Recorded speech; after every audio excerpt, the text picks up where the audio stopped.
Okay, welcome to Great Expectations, hosted by Nick and myself. And today's topic is on the V word, vulnerability. Bro, your favorite topic, is that correct? Well, one of many favorite topics, bro. One of many favorite topics, but a topic that I've been thinking about a lot lately. So definitely a good one for us to chat over today. And we're aware that one of the many issues that you hear people speak, in terms of privately with their friends or relationships and in professional spaces, that women are more open to vulnerability and men are not. Is that true? Well, let me before I even want to give an answer to that question, let me ask you a question. How do you define or what do you see as vulnerability, bro? Yeah, great question. So the word vulnerability is being willing to be exposed, to be naked. Like I'm going to reveal myself to you, my full self, and with that, hopefully, we'll have a deep relationship. But equally, recognizing you could hurt me. Hmm. So Yeah. another word for vulnerability is to be naked. Hmm. You know, physically, mentally, emotionally, with another Yes. person that you trust and love. Yeah. Okay.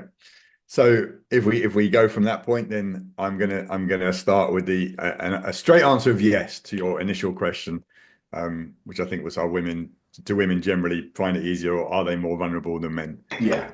Especially, well, probably at any time in a relationship, whether it's at the beginning, middle, or potentially at the end. I think that is definitely a truth, and personally, 100%. Yeah. Okay.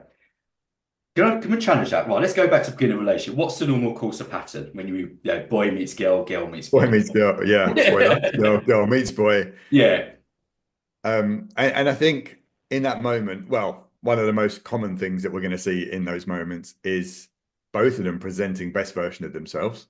yep. So, it's an outpouring of all the things that are great about me, and her outpouring over the things that are great about her, and probably no indication from either of them as to what their weaknesses are, which I think is part of vulnerability, is owning your weaknesses, not just bragging on your strengths. Yeah. So boy thinks girl is perfect, girl thinks boy is perfect. The chemistry is there, the sexual attraction is there. We don't see those weaknesses in the early day to days, especially because we can hide our weaknesses on dates.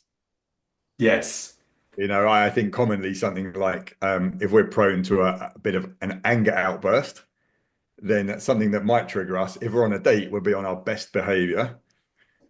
Whereas if we get home from work, we're really knackered, and that person is living with us, then the same event can cause a much bigger response from us, because, well, we're comfortable now, they're living with us, we don't have to present this best version, and we present the real us, and that real us has some flaws to it. Yeah, you're sitting across the person you're dating, you're smiling. They said to a comment that's offended you, but you're still smiling, but underneath you're clenching your fist. But you don't want to. Exactly. Yeah, you go home and you probably ring your mate up and go, "Oh, I can't believe this," Yeah. but you've still got all that good stuff going on, and the attraction, and so it overlooks it, and you dismiss it, and you crack on. And going back to my comparison with in the business world, it's what we do at an interview. We Yes, present our exactly. best side. Yeah, Yeah. My weakness is that I want to be perfect. I'm a perfectionist. exactly. Yeah. I mean, the interview question: tell me your strengths and weaknesses, and you're never going to sit there and say, No. I lose it in meetings, and I get HR complaints about me because of my volatility. That's not going to come out in an interview. But the others, like as you say, go back to what does vulnerability mean, being naked, being open. We're not being true to ourselves and we're not being true to the other person. And yes, there's a time and place. You don't come out and say everything about you, your scars, your weaknesses, your wounds, because you're thinking, can I trust you? But surely part of that in getting to know each other stage, there needs to be a space for that whereby, okay, as the feelings are developing and growing, the attraction's getting stronger, whereby, okay, it's a desire to share. I want you to know all about me, but we were kind of led with the script where don't let them know about that. Don't show that side because they'll leave you or they won't like you. In Yeah, your mind, the relationship will end. yeah, yeah. I agree. It needs to come out, but I think it's a real challenge, and I think as we started off this conversation, I do think it's more of a challenge for men because the ego's at stake. that fundamentally is what's going on here. If we start bringing out some of the parts of us, maybe the darker parts of us, Yeah. then we present a less than favorable version of ourselves, and that can hurt our ego because now we're not who we thought we were, or no, I think we knew who we were. We're not who we said we were. And that's tough. That was certainly my journey. Yeah. Like I could tell you, I could sit here and tell you all of my weaknesses, but do I want to tell them to someone that is, in my mind, seeing me as their protector, their provider, their king? You know, Yeah. the one that is gonna, I'm gonna lead you here. Don't worry, I've got this. And inside, I'm like, I haven't got this at all. I haven't got a clue what I'm doing, and I'm not sure I can do it. But if I tell you that, then you're going to be as scared as I am, and I don't want to do that to you. So let me try and keep you from that. So when we think about the foundation of a relationship, it's not that it's being built on lies, but it's not being built on vulnerability, 100% vulnerability, Mm. which means there are already cracks that both partners are not aware of, but they will appear. Yeah. Well, not to want to quote the name of this podcast, but it's built on expectation, isn't it? Yeah. And so, do you? I think you might expect me to be this strong man, capable of anything, etc. And I've talked about that as well as who I would like to see myself as, and therefore project myself as. So I don't really want to admit all the parts of me that don't align with that. I'm not lying. I'm I'm covering. Covering. Yeah, that's a very good word. I'm Mm, covering it. mm. And like most areas in our life as adults, it goes back to our childhood and how we deal with vulnerability in the home growing up will definitely show itself in adult relationships. So if we're coming from a home whereby there's that space to speak openly, whether it's through shouting or sitting down in a quiet space, but reveal your feelings without shame or judgment, then you are likely to be more willing to be vulnerable in an adult relationship because what you know, and it feels safe. Mm. But if you're coming from a home whereby you don't do that, it's like, dad's home, don't say anything or don't talk about it, then you think it's safe not to speak rather than safe to speak. So you go into that relationship guarded. Totally. And safe, the word safe is just so important here. And, I think when we look at, certainly in the work I've done with couples, one of the main things women want to feel in a relationship is safe. And feeling safe means something different to everyone. But I think emotional safety is being able to be vulnerable, being able to express what you're feeling and what's going on, and know that you're going to be loved regardless, and know that it's okay regardless. Going back to what you said, yeah, did some people have that as children and therefore expect to be able to do the same going forward? Some people weren't given that gift as a child. They didn't feel safe to express their emotions, their feelings, their fears, their weaknesses when they were a child, and they suppress it when they're an adult because they still don't think it's okay. And they may think they won't get loved if they express those Yes. things. And that will compound even further if the two adults or either of them or both experience family breakup, divorce or separation. Because in their world, people you love do leave. Yes. So the subconscious saying, I want to do in a dating, I want to present everything that's going to make you want me. The same as in an interview. I want you to Yes. choose me as the best person for this role. So I'm not Yeah. going to tell you anything that could possibly alter your mind of me in a negative way. Yeah, so it's really just about that fear, I don't want you to leave Mm. to leave me. So Mm. therefore being completely open with you, if I showed you my deepest wounds, my fears, my dark secrets, and you then leave, that's another human being who's got that about me, who's no longer with me. And I'm just going to close up, and a closing up may make me feel insecure, angry, rage. And the next person I meet, there's nowhere I'm sharing. That's it. Yeah. I've been Yes. hurt, it's been abused, I don't trust it. You're not getting me to open up again. Yeah. 100%. And if I draw on a little bit of personal experience here, bro, I my wife would say to me, the time she feels truly connected to me is when I'm being vulnerable. And I have struggled with that statement for a few years now Mhm. because I try to work out what vulnerable means. And some of it comes down to, and this might be a male female thing or something else. But some of it comes down to not wanting to just sit there talking about my emotions, my feelings, and my weaknesses all the time, because I struggle when someone else is doing that with me. Like, come to me and tell me what's up. And in my ideal masculine state, I'll provide a safe place for you to do that. But Yeah. if all you're doing is telling me all the bad things, I like to be a positive person and be around Sure. positive people. So it's trying to balance that up and thinking, well, you don't want to hear my crap all day long every day. So I won't bring it to you. But what you do want to hear is that this thing is really concerning me. This thing is scaring me. I'm having some doubts in my ability to do this. I don't have the belief to do this. Those are the things you do want to hear. But it's finding for me, I've been working on trying to find that balance between kind of overloading with a download of all the stuff that's going on in my brain, Yes. but appearing still to be vulnerable and owning my stuff. And I, Mm. I was going to say, I think I've landed in a place where I say, because emotionally, I'm fairly mature emotionally. I understand my own emotions. I wouldn't say I'm particularly emotional. I'm quite level with my emotions a lot of the time. Can get quite excited about some things. There's no doubt about that. But Liverpool. exactly that. Yeah. Yesterday there was a couple of minutes of excitement. But that is a good example of the upper emotion. I don't tend to go down too deep. And that's probably years of programming my brain to focus on positives.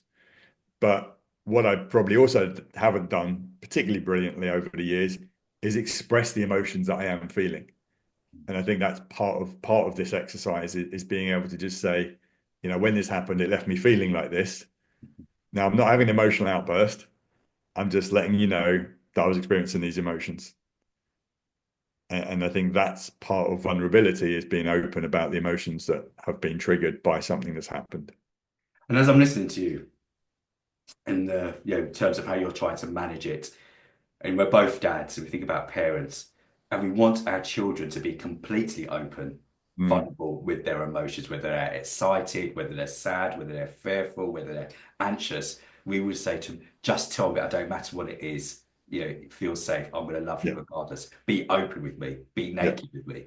yeah, And if we're instilling that with them, as we said earlier, it will help them as they grow up to be open and feel safe with their emotions. mm, But if we're then, as the husband or the wife or the boyfriend or the girlfriend, and not doing that with our partners, yeah, it's a slight contradiction. It's okay for you as a child and me as your dad, because I'm always going to protect you. But in a sense, we're yeah, saying to our partner, I don't fully trust you.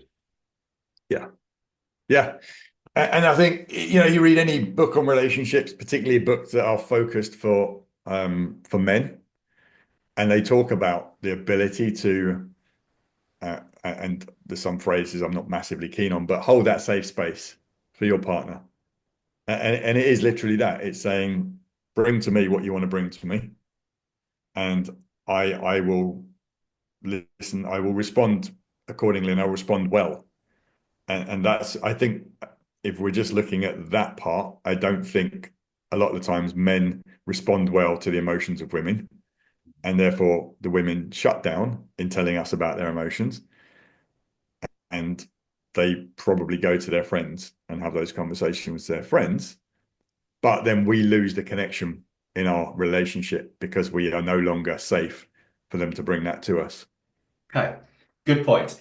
Let's go back to the first 6 months of relationship, and the the woman brings like her vulnerability to the man. She starts opening up, and she may even cry.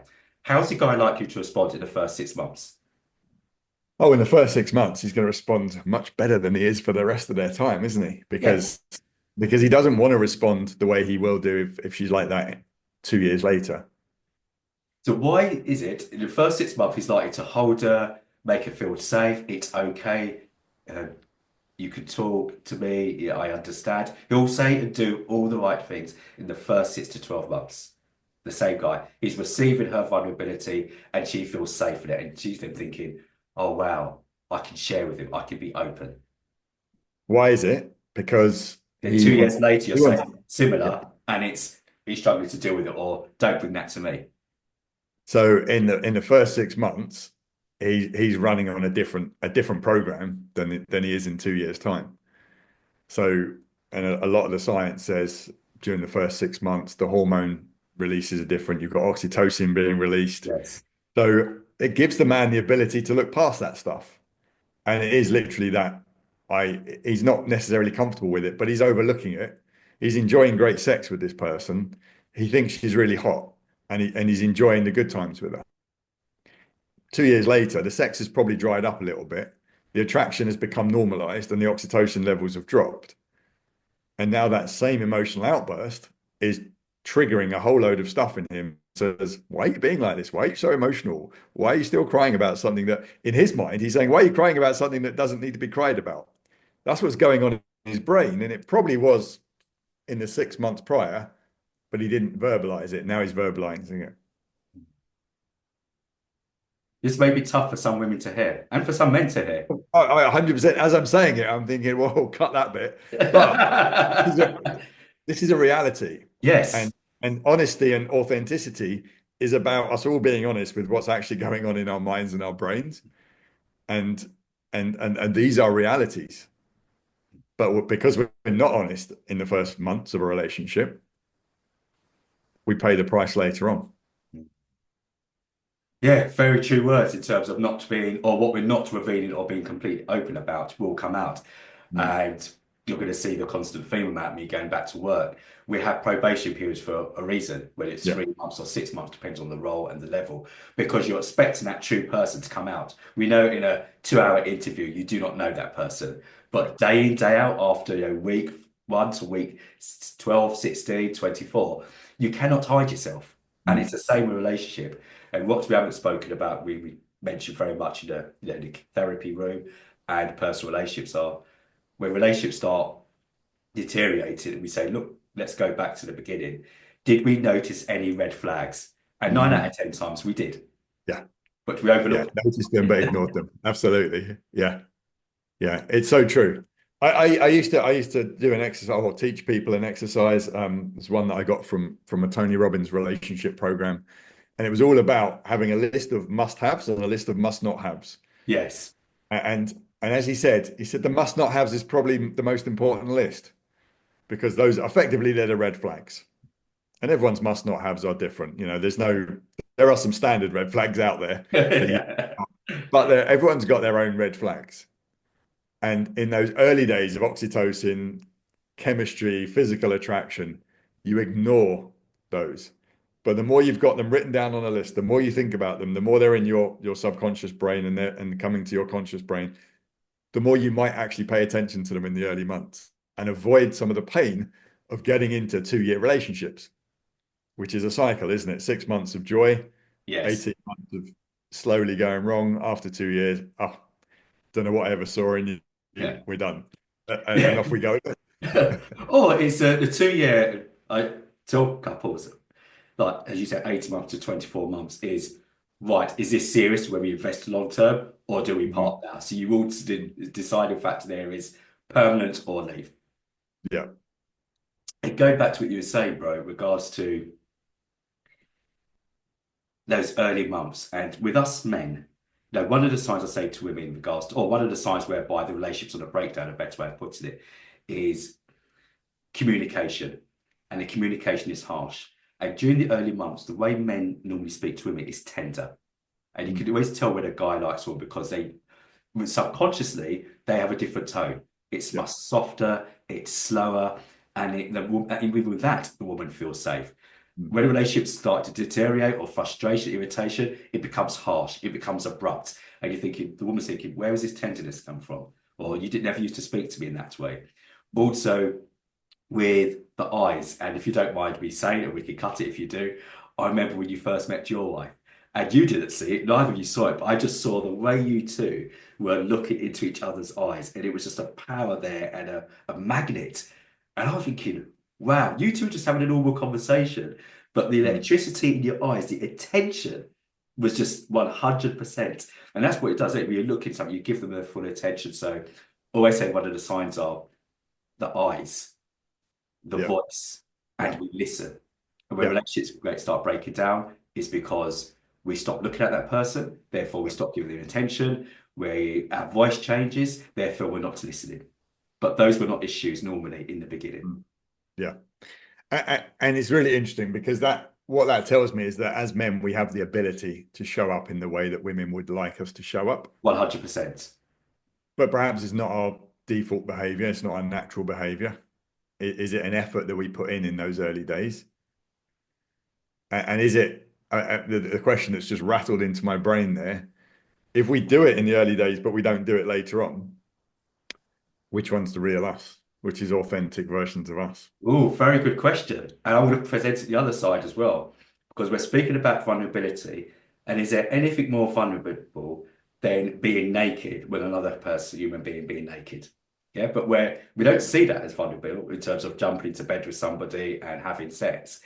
And I would say during the first 6 months, women show up with sex. It's there. The guy doesn't complain about lack of sex. And that's going back to what you mentioned earlier. He overlooks things and he'll receive the emotional vulnerability because the sex is great.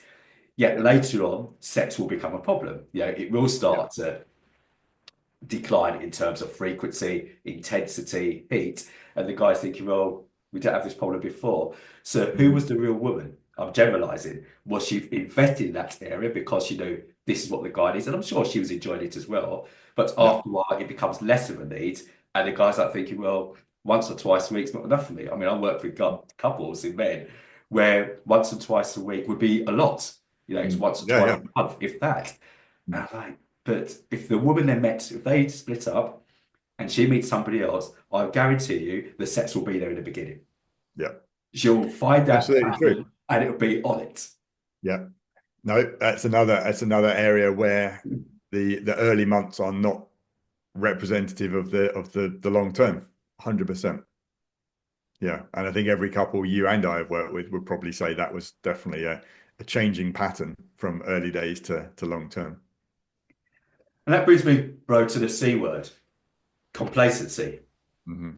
And somewhere along the line, complacency sets in. And the word complacency means to be well pleased. So you're pleased with yourself. I've achieved, I've invested, I've got my partner, or we're married. Hmm. Job done. Job done. Yeah, exactly. Yeah, job done. Mm. I'm now in cruise control. Yeah. Yeah. No, this is think about any area of life. You like to talk about business. If you had a good year in business, you would push hard the next year to at least you do at least do as much the next year to make sure you had at least as good a year. If you went to the gym and you achieve results, you would keep working at that level to keep the results. Yes. In a relationship, you think, right, we're married now, all is good. I can take my foot off the pedal and just settle in, relax, get complacent. We don't work at our relationships the way we work at other areas of our life that we want to keep alive. If you stop training as hard, your body goes backwards. If Yes. you stop working as hard, your business or your job probably goes backwards. Yes. And if you stop working in your relationship goes backwards. You become mates, housemates at best, because the effort you put in the early days is no longer being put in. And that's even worse then, because subconsciously there's parts of you and parts of her thinking, why are they not putting in the effort anymore? Don't they love me? So we disconnect ourselves anyway because we're feeling something's changing negatively. And using football, when are we most vulnerable? When we're winning. Yeah, just after we scored a goal. That's when Yeah. the football team is most vulnerable. We've scored the goal, we relax. And the other team is like, right, their aggression has gone up, more intensity, we're going to expose it. We're Yeah. most vulnerable when we've just scored a goal. And you reminded me, bro, when I was recently, before Christmas, very heated discussion with my daughters. They're very strong women, which I'm proud to say. And there was a song, I can't remember the artist. And anyway, she talks about her revenge body. And I remember one of my clients saying that as well about their revenge body. I'm going to put my Yeah. revenge body on. And I was like, what's a revenge body? Basically, I'm going to look my best. So I then said, well, why weren't you looking your best during the relationship? Why was that?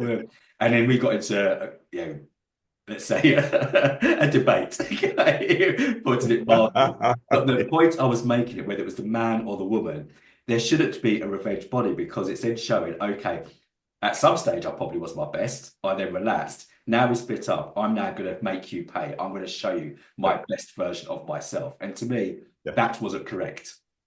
That yeah. mindset, because And that and tells me that, you weren't putting your best in the relationship. yeah. I mean, this is a hot topic in as much as, again, I think, and it's not, I don't think it's necessarily gender specific, but I see it in women a lot more, the revenge body. And women may not like me saying that, or us making this point. But the reality, but I've seen it. I've seen it Yeah. in a number of people I dated, who had come out of relationships and transformed, um, people that came out of my relationship with me and transformed, and just people that you hear it all the time. Women, so they separate, they split up from their husbands, they join the gym, they change their look, they change their wardrobe, they, a whole new them. And it is a controversial topic because we could sit here and say, why didn't they do that when they were in the relationship? And would it have made a difference? Yeah.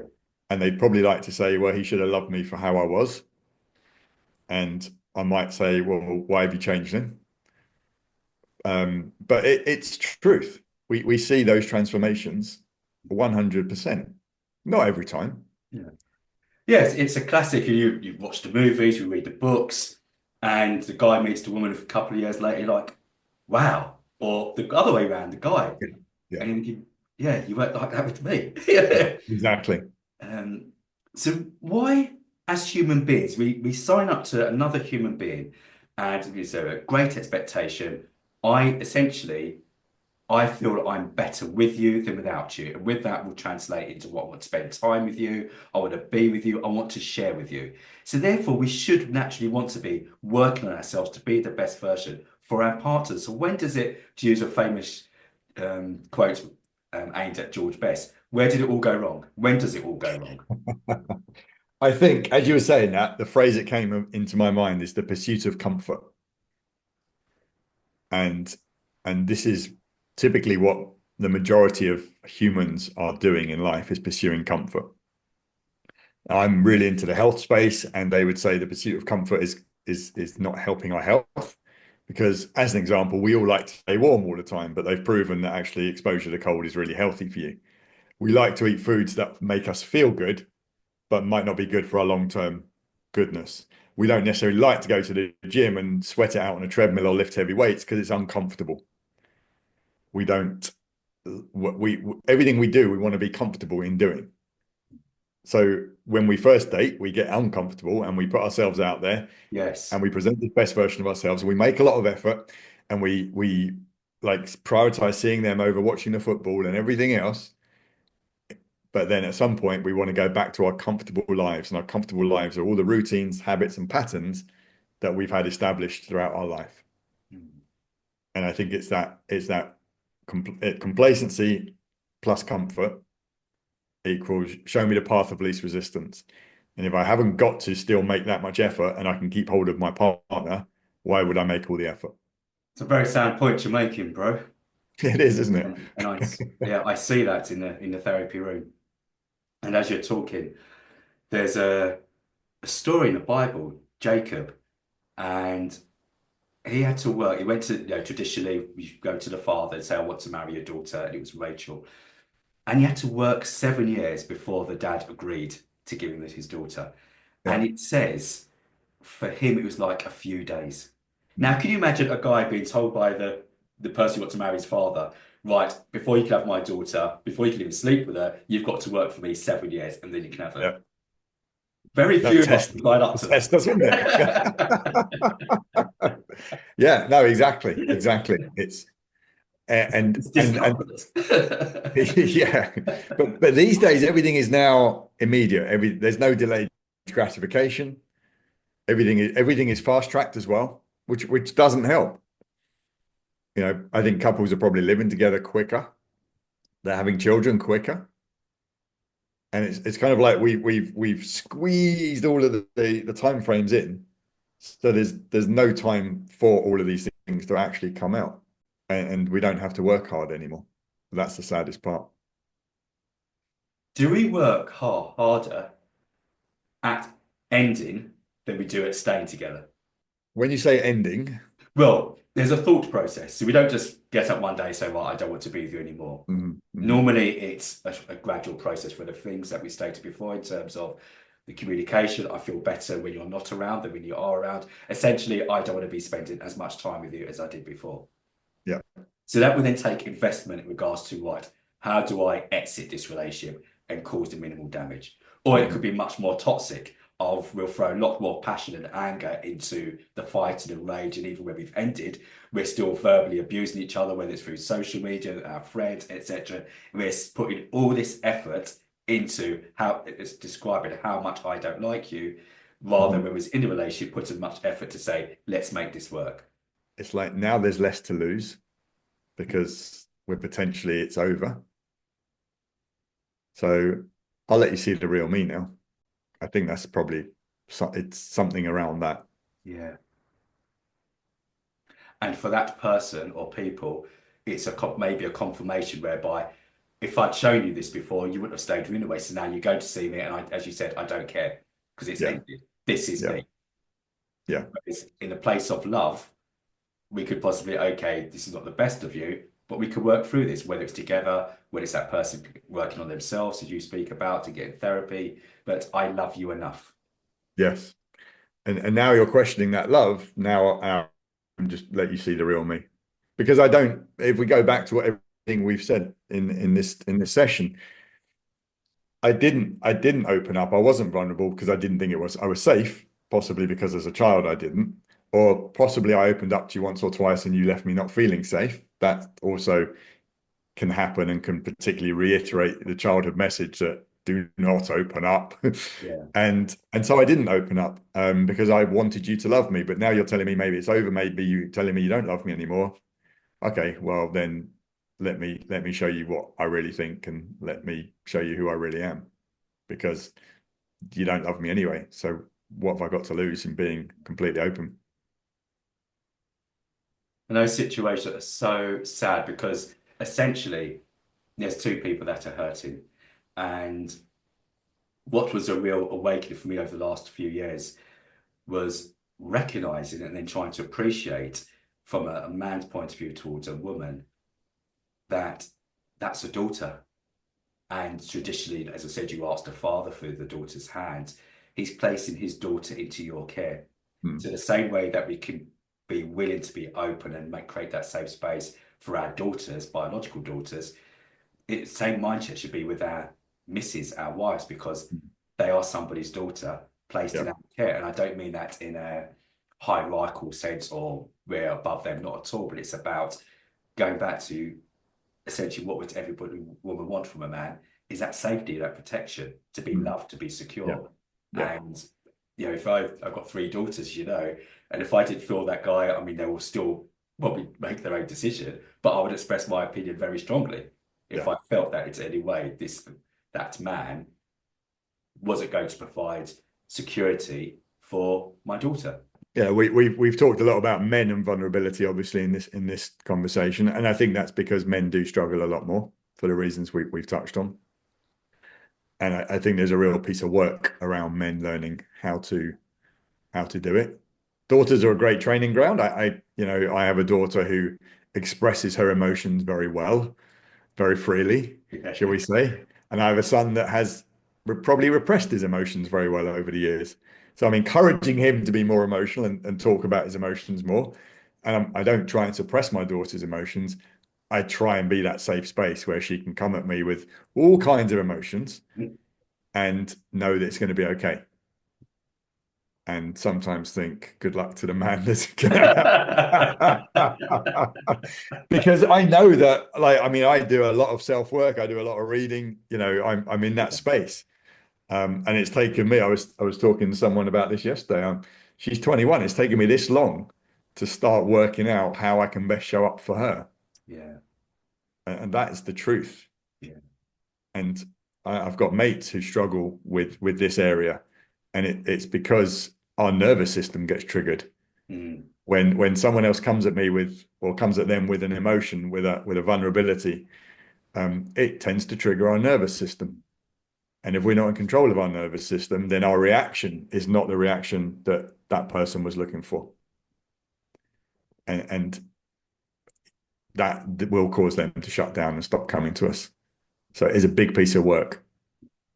And for men to handle that and know how to be, and then for men to also be able to open up and share their feelings, emotions, vulnerabilities, fears with their partner, and know that they're still going to be loved regardless. And that's what the root of it is knowing, will I be loved regardless? Yeah. And once again, if we haven't had that in our family home or wider family, whereby we felt that our love has been conditioned. I love you because of this, but I won't love you Yeah. if you do that or become that. And so that safety net is not quite there. And I'm thinking about also, which is a topic for another time because we're coming to the end now, but women who, or men who are openly vulnerable in the beginning because it's used, okay, if I'm vulnerable with you, you won't leave me. Yeah. Because I've shared myself with you. Yeah. Yeah, so therefore that's my enticement. You Mm. don't leave me because I've told you everything. I've shared Yeah. everything. No, I mean, imagine if couples started off, bro, in the dating world by being completely honest and open with each other in terms of how they live, who they are, what they like, what they don't like, what they would put up with, what they wouldn't put up with. Yeah, it'd be a whole different game. It'd be a game changer. I was speaking a young couple that I'm working with, and he got said, but it's bad that we've only been together 2 years and we're having therapy because naturally people see therapy as right, there's something wrong. They see it as the end game, don't they? Look, oh, we were just about to get a divorce, so we thought we'd try therapy. Yeah. It's RAC, yeah, AA, Yeah, exactly. Yeah. But I said, you are so far ahead of the game. The fact you're tackling this now before Yeah, you make those vows, yeah, if you stay together, your marriage is good, likely to be so much built on a stronger foundation because you're yeah, dealing with the vulnerability, the being open and honest with what we've spoken about, rather than ignoring it, waiting for it to appear later. yeah. Yeah, totally. I mean, couples should have therapy before they meet each other. Um, but it is it's something that we've said it before. No one teaches us this stuff. No. Relationships, how to show up authentically. No one teaches us. It's not a school topic. It should be, but it's not. You don't learn it at work. So, and as you've said a number of times, we're programmed from our childhood. That's all we've got. We will likely show up based on how we saw our parents show up and how we've been programmed by responses from them to things we've done and said throughout our childhood. That creates this version of me that shows up in a date. I mask it to try and impress her and get her into bed because that's at the forefront of a lot of people's minds when they start dating someone they're Yes. attracted to. And if I tell her who I really am, I may not get to that point. And I really want to get to that point. So I keep quiet at least until that point. And welcome to the modern world of dating. And it hasn't changed for years in that respect. No. You know, the nuances and the rules are probably very different now. I'm not in it, but I can I think that's probably a summary of how it plays out. Yes, completely agree. And when I'm working with couples individually or together and families, I'd say they very rarely come about love. I don't love this person or it's a love issue. It is a lack of education. Yeah, And when 100%. you've got somebody that question, which will be a topic for next week or the week after, how do you see your role as this or that? Mm, And they mm, can't answer that question yet. If somebody asked you yeah, about your role at work, you'd be able to yeah, say, this is my yeah, title, this is what I do. It just shows you that the area of our lives that we all crave for, invest so much time in, but such a lack of knowledge and 100%. understanding. 100%. It's crazy. It is crazy, bro. I've got an exercise which might help. Well, it'll be interesting. I'll tell you what it is. It's something I've done recently, and it might be good based on this topic. Is to write out a personal statement, so an I am statement. And I did this recently, and I put I am Nick Teal, and I wrote down everything about me. It's the good, the bad, and the ugly.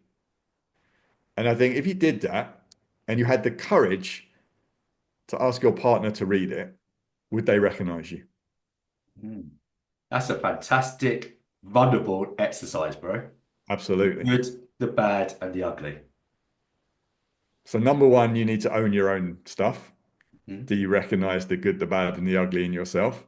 And number two, how close to that version of you does your partner see you as? Mm. Yeah, would your partner recognize you? Mm.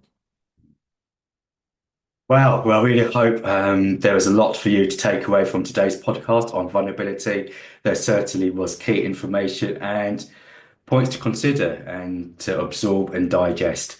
And the key factors I like to remind you is the term vulnerability means about being open, completely naked and true to ourselves.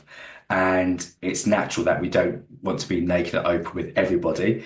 We have a responsibility to ourselves and put the right boundaries in.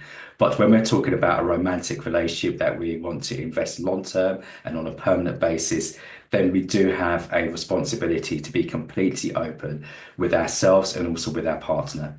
So I would end by inviting you to consider these questions. What am I willing to be open with about my partner? What's on my CV am I prepared for he or her to see? And what is on my CV that I've hidden or I've not disclosed? And do I now need to share all in order to make the relationship healthier and stronger? Because of every relationship is that's built on a solid foundation has to include vulnerability.